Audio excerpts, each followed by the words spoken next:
Gareth Southgate there, giving his summation of things as it stands. Table doesn't read well, certainly, Cass, when you look at the group. England bottom, Italy, Hungary, Germany above them, played 3, 1-0, drawn 2, lost 1, and just 2 points on the board. They've also got a -1 goal difference. So things don't look great as it stands for England and the Nations League, and they're on the verge of relegation. But there are still matches to be played. They have another game this coming week against Hungary, which is on Tuesday, and then in September the final 2 games are Italy away and then Germany at home, and that will complete the Nations League. When you look at this, and there's Gareth Southgate saying, look, actually our record in general isn't that bad. We've only lost 1, as he's just pointed out, in our last 20 or so games inside 90 minutes, and that was that Hungary defeat.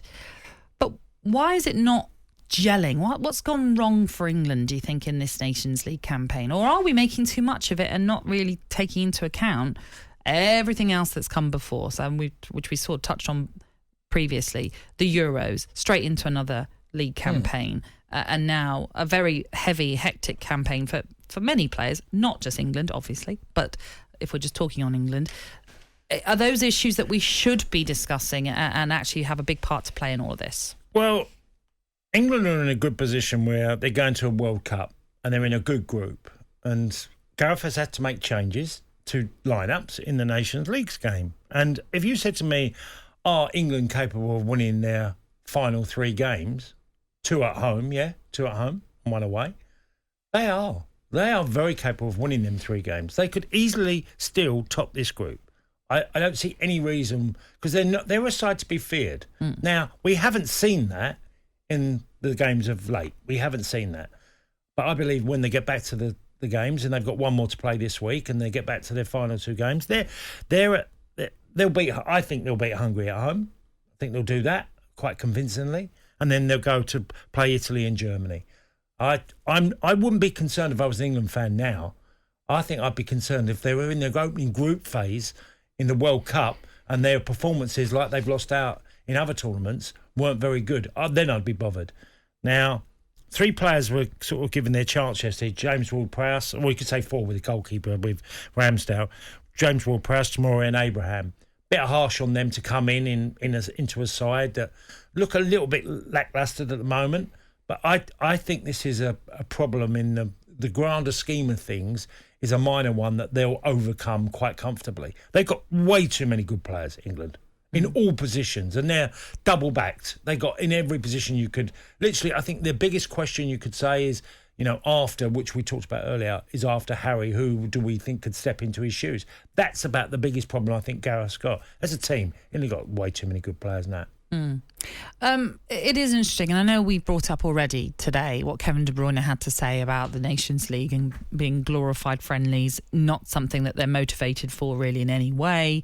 Similar, so Virgil van Dijk has said, and he's now been given time off, even though the Netherlands still have games to play. Maybe that is a conversation that Gareth Southgate should or has had with certain players, but maybe these England players have said, no, I still want to be involved. We don't know. We're not privy to those conversations. But can we say that there are simply too many games, and to cram in, as it's turning out, 4 games, 5 for some nations, is simply too much in this sort of window when also, we've talked about it before, we all sometimes say, you know what, we all need a break. We all need a holiday. Yeah. We all need that sort of time away when we just want to switch off. And whether it's you don't watch football or whether it's you just have time away from your computer, whatever it is, you just need a break. These players haven't necessarily had that break. And if they're seeing their teammates now on their breaks, is that something that also plays on your mind, that you're just thinking, oh, do you know what? The new season's coming around pretty quick because it's starting earlier because of the World Cup. Yeah, well, I get sometimes a little bit frustrated when I hear people talk about other industries and what other people do, because being a sports person, is very high level, especially obviously at the very top end, which we're talking about England players.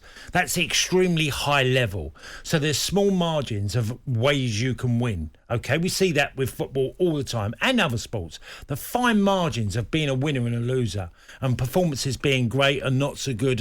They change under a small little margin, and I always think about that with sport, because when you get teams that are fresh and are hungry and their desire is, and they can play at their highest quality. The reason why De Bruyne spoke out is because he's a player that plays on the edge of the highest quality player that you can be, and he's technical. And I appreciate that you look at him and say he needs to be really on his game, like a golfer. You look at the golf world, we talked golf earlier, they're so precise in what they do. Passing is a precise thing to do in football, and De Bruyne lives on that edge. And you need that. As sportsmen, that makes a massive difference, because there are fine lines of winning and losing. You know, England could have, like they did against Germany, got the penalty, yeah? Mm-hmm. The penalty that Harry Kane. Mm-hmm. They didn't play well. They got a really good, valid draw against the Germans, yeah? That was a fine line. That could easily have been a defeat, and a lot of criticism would have come very quickly at England. And sport is an extremely high level, you know, especially with international against the very best. There are small margins in that.